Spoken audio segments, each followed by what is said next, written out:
Be precise with it. Out of all you fighters I see getting on, doing the mitt work or the pad work, whatever you want to call it, I see y'all doing all this, doing all this, doing all this. Gervonta "Tank" Davis is fired up after watching Jake Paul train with Floyd Mayweather ahead of their fight. Floyd explained that boxing is about discipline, conditioning, and finding out who can really take and give the hardest shots.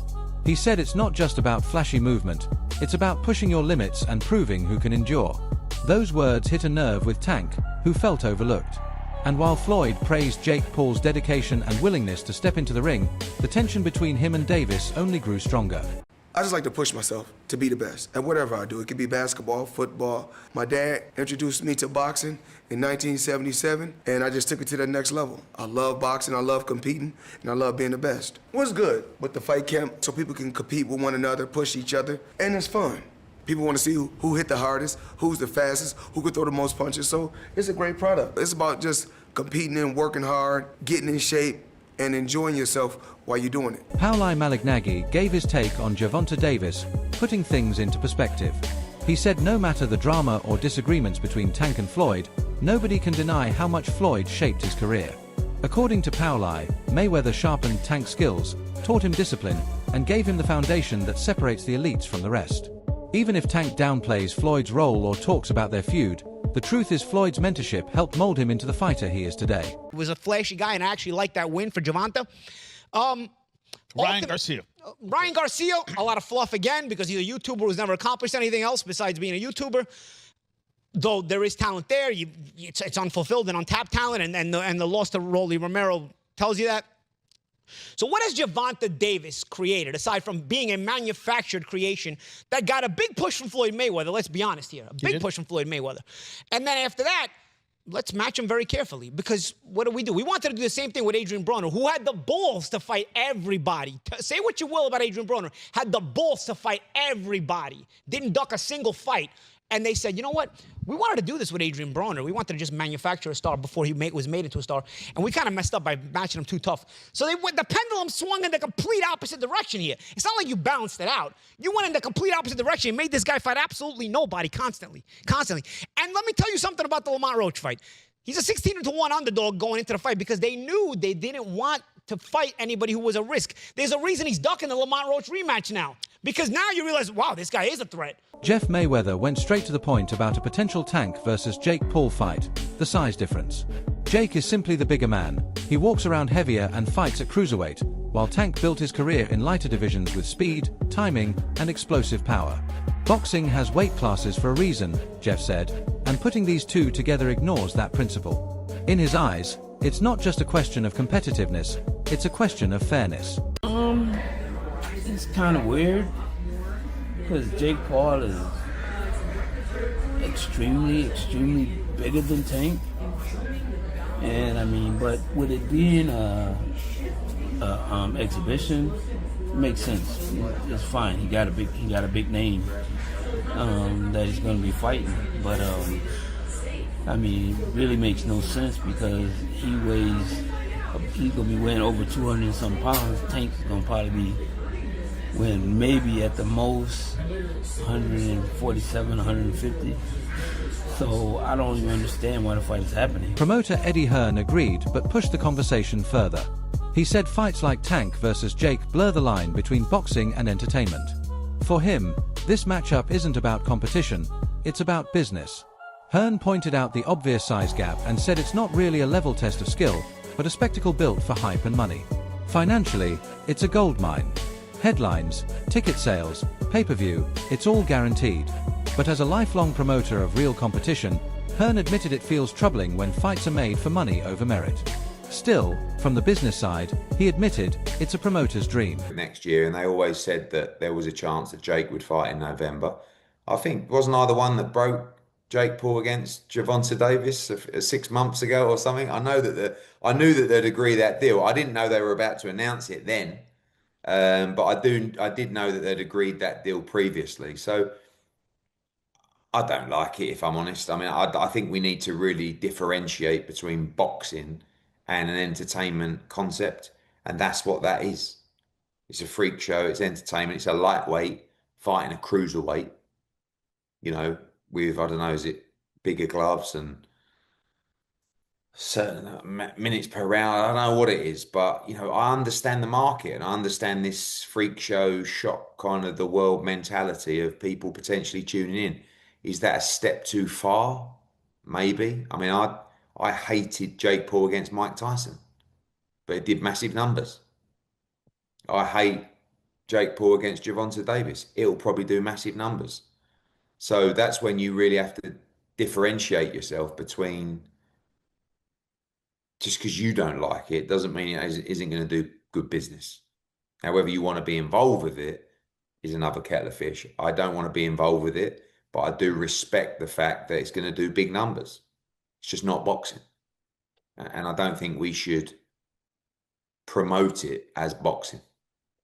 In the meantime, then, Eddie, where does that leave you with Anthony Joshua? Are you exploring other options for the end of this year, or are you still looking at that fight for the Yeah, beginning? no, we're not interested in the Jake Paul fight right now. After that, I mean, we're not going to wait around till November. Is it November or December, whenever it is, November.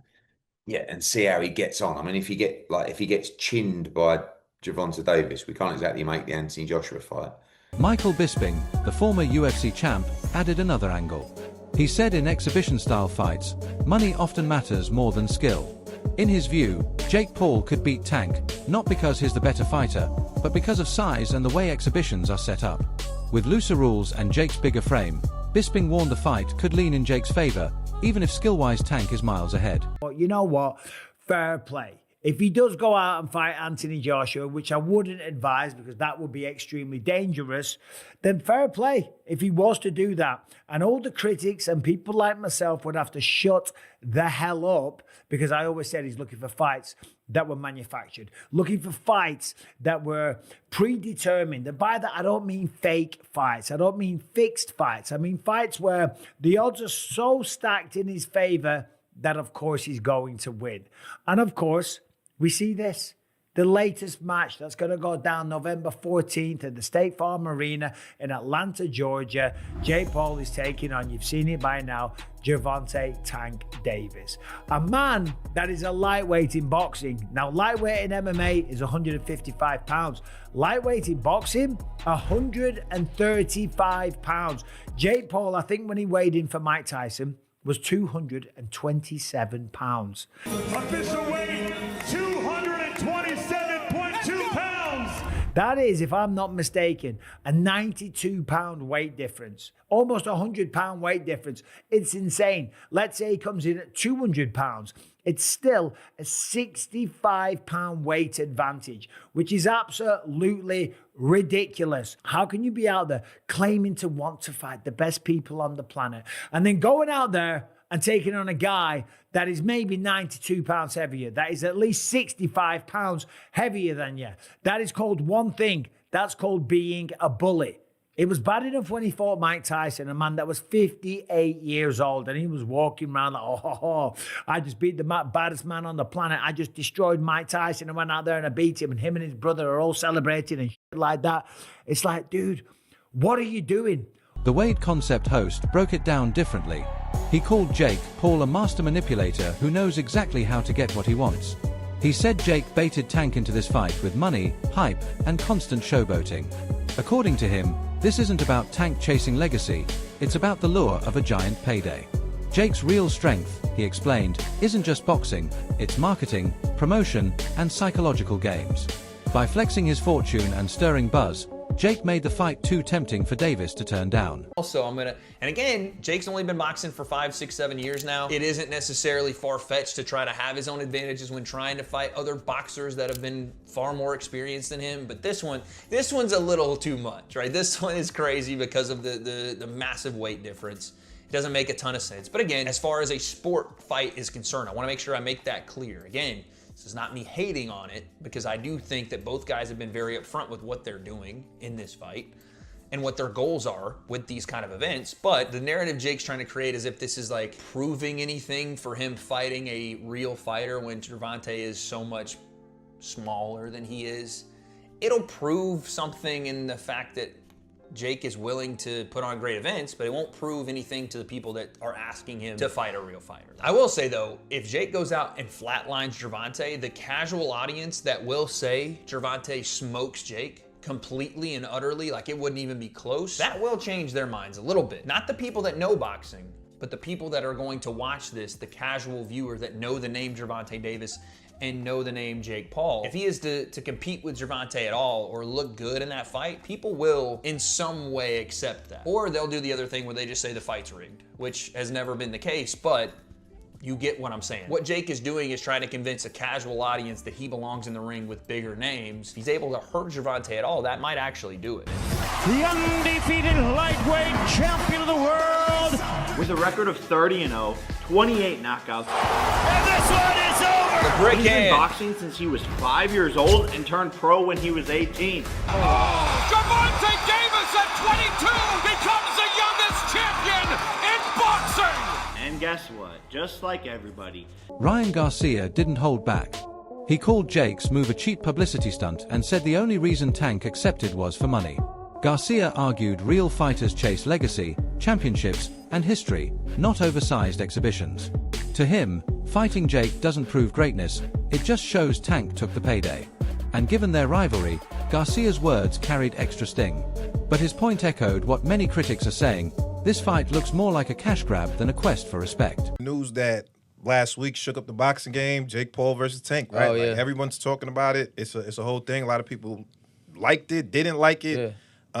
How did you feel when you first saw that it was a thing? It pissed me the fuck off, bro. Yeah, why? It's just disappointing on mainly Jake's end. You know, we're not falling for the Disney Channel bit no more. We're not falling for you're not a fighter no more. We're not falling for that. You know, you're ranked as a cruiserweight and you're out here trying to fight a lightweight. And then on top of it, you were just talking about fighting Anthony Joshua. That doesn't make no sense. And, you know, I just felt like it was a disgrace to boxing and kind of it was not a good move by Jake Paul. You know, I understand people saying, you know, Gervonta got to go get his money, you know, blah, blah, blah. But, like, we're not talking about that shit. We're talking about the sport, bro. We're not talking about, oh, you got to get that money, bro. Yeah, but everybody's open to criticism. That's the whole point of this media shit. That's why they talk about basketball players. They don't talk about, well, LeBron's making too much. Like, nobody cares, bro. If LeBron's missing the shot, he's missing the fucking shot. So at the end of the day, bro, I just thought it was a disgrace to the sport. Because on one end, you know, you got the casuals, right? The casuals don't see the weight difference. They see Jake Paul and Gervonta Davis. Yeah. And if Gervonta Davis doesn't fuck up Jake Paul, they're going to think Jake Paul is some pound-for-pound champion type of fighter. Yeah. And to me, that's just it's tricking the public, and it's kind of bullshit, bro, at the end of the day. Because at the end of the day, if Gervonta was Jake Paul's size, we wouldn't even be having this conversation. There probably wouldn't even be a fight. Yeah, you know what I mean? So I just think that it's a disgrace to boxing. Sean Porter added that Jake Paul's whole career has followed one theme: fighters take his fights for money, not respect. Porter said Jake has built a resume by luring credible names into the ring with paychecks, not because they view him as a real competitor. Respect in boxing, he explained, comes from skill, legacy, and real wins, not from money. And while Jake has influence and reach, he still hasn't earned that genuine admiration from the boxing world. For Porter, this fight is just more of the same: big money, little respect. I like when it's all said and done, and when you guys go off, they go into the next man. Yeah. So if y'all can make a big payday, go get that payday. The sport of boxing don't love you, and that's the problem with this sport. It's like what Jake Paul did, man. It's crazy, but people getting paid off of it. Yeah. So if he can call any one of y'all out and y'all can get that payday, I say go get it, baby. I'm not mad at it. For me, and I'm not. I got no. I'm not mad at this move at all for Tank Davis, but I think when it comes to boxing fans, there's an essence that comes with this sport, and it's an essence that hasn't been lost, unlike other sports.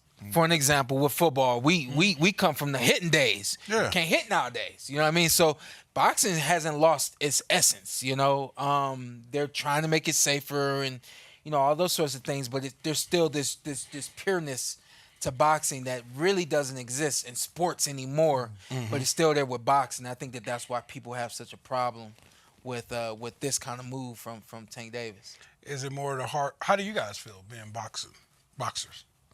Man, like once you hear the numbers, I'm like they're talking like I don't know the official one. They're talking about like 100 mil. Oh damn! They're talking about these insane numbers. Like I'm gonna be like, don't take that. I'm not gonna tell another man not to take that type of check, especially for something like that. It's not on your official record. It's an exhibition. I'm not gonna lie here and act like I'm not gonna say yes to 100 million or something like that. Legendary trainer Teddy Atlas focused on the technical side. He admitted Tank Davis is the far more skilled fighter, with championship experience and versatility Jake simply doesn't have. But Atlas also warned that size matters. A bigger man can absorb more punishment and deliver heavier shots, no matter the skill gap. He said Tank's talent is unquestionable, but when the weight difference is that extreme, the risk is real. That's the heart of this fight. Elite skill going up against raw size, where anything can happen. Right? Who's not a professional fighter. What happens? What happens? That's what would sell it. I know the size difference is what creates the problem. The optics, the look, the reality. I mean, you got one guy who's fights at 135 pounds, and you got another guy who fights at 200. I mean, just that alone, yeah. But you also, and I'm not saying I want this or I like this when I heard it. No, I didn't like it, to be honest, for the optics and everything else I just said. But you do have one guy who, yeah, he's smaller. But he's a top fighter. He can punch. And he's fighting a guy who's not a top pro fighter, who's bigger. What if he hits him on the chin? What if he hits him on the chin? It'll wind up selling. And that's what'll wind up selling it. The what if. What if Tank makes him do a cha-cha? He hits him on the chin, and Jake Paul, we're going to find out if he can dance. Whoa, whoa, whoa, whoa. You know, do the cha-cha. That's what's going to sell it. And you can't argue that what if. You can't. I know I get to places that other people won't go and everything else. They just dismiss stuff because it's easier to do that. It's safer to do that. You don't have the bows and arrows coming at you from people that argue with you because you did that, but I don't care. That's it for today's video. Stay tuned. Until next.